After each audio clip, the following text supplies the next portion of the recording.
మీ personal interviews మరియు వ్యాపార ప్రకటనల కొరకు ఈ నెంబర్ని సంప్రదించండి. హరే కృష్ణ అండి. ఆత్మబంధువులకు ఈరోజు అంటే ఫ్రిడ్జ్ లేనటువంటి జీవితాలు లేనటువంటి పరిస్థితులు వచ్చినాయి. ముఖ్యంగా ఈ నాగరిక సమాజం చాలా పల్లెటూర్లలో కూడా ఫ్రిడ్జ్లు లేనటువంటి జీవితాలకు వచ్చేసినారు. ఎందుకంటే ఒకటి వచ్చేసి వాళ్ళకి సమయం లేకపోవడం, వంట చేసేటువంటి సమయం లేకపోవడం, లేదా రెండోది మిగిలి ఉంది దాన్ని ఎలా పడేయాలి అని చెప్పి పడేయకపోవడం. ఈ రెండు కారణాలు. ఇక మూడో కారణం ఏంటంటే మనకు ఉంది కదా దాన్ని అందులో పడేద్దామని పెట్టడం. ఈ ఆహార పదార్థాలను అంటే కూలింగ్ చేయడం వల్ల ఏం జరుగుతుంది? నిజంగా చెప్పాలంటే ఆహార పదార్థాలు శాస్త్ర ప్రకారంగా వేడివేడిగానే తినమని చెప్తాయండి. చల్లటి ఆహార పదార్థాలు ఒక్క ఫెర్మెంటెడ్ ఫుడ్ తప్ప మిగతా ఏమీ తీసుకోవడానికి లేదు. ఇది శాస్త్రం. కనీసం గోరువెచ్చగానే ఉండాలి. చల్లగా అయింది అంటే అందులో బ్యాక్టీరియల్ అంటే కంటామినేషన్ అండ్ ఫెర్మెంటైజేషన్, పుట్రిఫికేషన్ అంటే మురిగిపోవడం స్టార్ట్ అవుతుంది ఏ ఆహారమైనా. సో మనము ఇక్కడ ఆలోచించాల్సింది ఏంటంటే ఫ్రిడ్జ్లో ఎటువంటి ఆహార పదార్థాలు పెట్టకూడదు. ఒకటి, వేడి వేడి ఆహార పదార్థాలు పెట్టొద్దండి. వేడిగా ఉన్నప్పుడు పెడితే అదేమవుతుందంటే ఫాస్ట్ కూలింగ్లో దాంట్లో కెమికల్ రియాక్షన్స్ జరుగుతాయి అన్నమాట. అంటే బయటనే వీలైనంత వరకు చల్లబరిచి ఫ్రిడ్జ్లో పెట్టాలి. ఇది నెంబర్ 1. బాగా స్మెల్గా వచ్చేటువంటి ఆహార పదార్థాలు ఉంటాయి కదా, అవి పెట్టకూడదు. ఏమవుతుందంటే ఆ స్మెల్ మిగతా ఆహార పదార్థాలకు రావడంతో పాటు ఆ స్మెల్ వల్ల మిగతా ఆహార పదార్థాలన్నీ చెడిపోతాయి. ఇది నెంబర్ 2. నెంబర్ 3 ఏంటంటే ఈ ఆహార పదార్థాలను ఫెర్మెంట్ అయ్యే అటువంటి ఆహార పదార్థాలు పెట్టకూడదు. అందరూ ఏం చేస్తారంటే ఇడ్లీ పిండి, దోశపిండి, ఈ ఇడ్లీ పిండి దోశపిండిని ఫ్రిడ్జ్లో పెట్టడం వల్ల ఏమైందంటే ప్రమాదకరమైనటువంటి మైక్రోబ్స్ వచ్చేస్తాయి. అప్పుడు మనకు చాలా నష్టం జరుగుతుంది పేగులో. అయితే ఇడ్లీ పిండి ఉంది, రాత్రి మనం అంటే తయారు చేసుకున్నాం, పొద్దున పులియబెట్టుకున్నాం, చేసేసాం.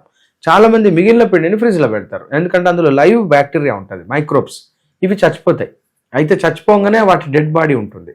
సో ఆ డెడ్ బాడీ ఏమైతే కుళ్ళిపోతాయి. ఎప్పుడైతే కుళ్ళిపోద్దో పులుపు ఎక్కడం అంటారు దాన్నే. పులుపు ఎక్కడం అంటే పాయింట్ అదే. పుల్లగా అయిపోయింది అంటే దాని అర్థం అందులో యాసిడ్ వచ్చింది. యాసిడ్ ఎక్కడి నుంచి వచ్చింది? దాని డెడ్ బాడీ నుంచి. దాని డెడ్ బాడీ అంటే బస్ట్ అయింది, అందులోకి వెళ్ళి ఎస్టిక్ యాసిడ్స్, లాక్టిక్ యాసిడ్స్ వచ్చినాయి కాబట్టి పులిసిపోయింది. సో ఇట్లా లైవ్ బ్యాక్టీరియా చనిపోయిన వాటిని ఎక్కువ తీసుకోవడం అంటే పులుపు ఎక్కడము, ఆ పులుపును కంట్రోల్ చేయడానికి మనం ఏం చేయలేం. ఎందుకంటే ఆ బ్యాక్టీరియల్ యొక్క జనరేషన్స్ను ఆపుతామని అనుకుంటాం కానీ ఆపలేం.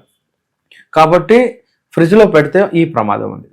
4వ బిట్ ఏంటంటే ఈ యొక్క ఇడ్లీ పిండి కానీ దోశ పిండి కానీ ఆ ఫ్రిడ్జ్లో పెడితే మూత పెట్టి పెడతారు కొంతమంది. ఇంకా అది డేంజర్. ఇది ఇంకా ప్రమాదం. ఎందుకంటే అందులో వాటికి అసలు ఆక్సిజన్ తీసుకొని అవి బతకాల. సో మీరు మూత పెట్టేస్తే వాటికి ఆక్సిజన్ లేక చచ్చిపోతాయి. చచ్చిపోయినాక ఏమవుతుంది? మళ్ళీ డెడ్ బాడీ తీసుకోవడం. సో ఈ యొక్క ఫెర్మెంటెడ్ ఫుడ్స్ పెట్టొద్దు. అన్నిటికంటే 5వ పాయింట్ ఏంటంటే పెరుగు కానీ మజ్జిగ కానీ ఎట్టి పరిస్థితిలో ఫ్రిడ్జ్లో పెట్టకూడదు. పెరుగులో ఏమవుతుంది? లైవ్ బ్యాక్టీరియా ఉంటుంది, లైవ్ బ్యాక్టీరియల్ కల్చర్ అంటాం, లాక్టిక్ యాసిడ్ బ్యాసిల్లస్ అంటాం కదా, అది ఫ్రిడ్జ్లో పెట్టగానే చనిపోతుంది. అయితే చనిపోయినప్పుడు మరి పెరుగు మనం తోడేస్తే తోడుకుంటుంది కదా అంటే దాని గుడ్లు ఉంటాయి అన్నమాట. ఆ గుడ్లు కొద్దిగా బతుకుతాయి, కొంత టైం తీసుకుంటాయి. ఆ గుడ్లు మళ్ళీ అక్కడికి వచ్చి విత్తనాలుగా మన విత్తనం ఎట్లా మొలకెత్తుతో మళ్ళీ బ్యాక్టీరియా ఫామ్ అవుతుంది. కాబట్టి ఆ పెరుగు మనకు పనిచేస్తుంది కానీ మనం తినడానికి అది పనికిరాదు. సో ఇవ్వండి, ఫ్రిడ్జ్లో ఎటువంటి ఆహార పదార్థాలు పెట్టకూడదు అనేది ముఖ్యంగా మెయిన్. అంటే ఎలా అంటే ఈ యొక్క ఆహార పదార్థాలను చాలామంది ఏం చేస్తారంటే ఫ్రిడ్జ్లో పెట్టి మళ్ళీ తీసుకొచ్చి మళ్ళీ వేడి చేస్తారు.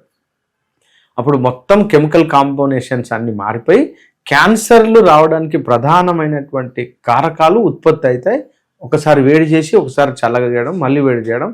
ఇది మనము ఫ్రిడ్జ్ను అట్లా వాడుకోవద్దు. ఫ్రిడ్జ్ ఉన్నది ఏంటంటే తాజా కూరగాయలు, ముఖ్యంగా ఈ మధ్యలో చాలా రకాలైనటువంటి నట్స్ అండ్ సీడ్స్, మసాలాలు, ధనియాలు, జీలకర్ర, ఇట్లా ఆవాలు, మెంతులు, వీటన్నిటిని డబ్బాలలో పోసుకొని ఫ్రిడ్జ్లో పడేస్తే ఆ పురుగు రాకుండా ఉంటాయి. మామూలుగా అయితే మనము బయట పెడితే పురుగు వస్తుంది కాబట్టి ఫ్రిడ్జ్లో పెడితే అసలు పురుగులు రావు. అలా మనము వాడుకోవడానికి అవకాశం ఉంది. ఆకుకూరలు, కాయగూరలు, పండ్లు అట్లా పెట్టుకోవచ్చు. కానీ వండిన పదార్థాలు మాత్రం ఎట్టి పరిస్థితుల్లో దయచేసి పెట్టకండి. హరే కృష్ణ.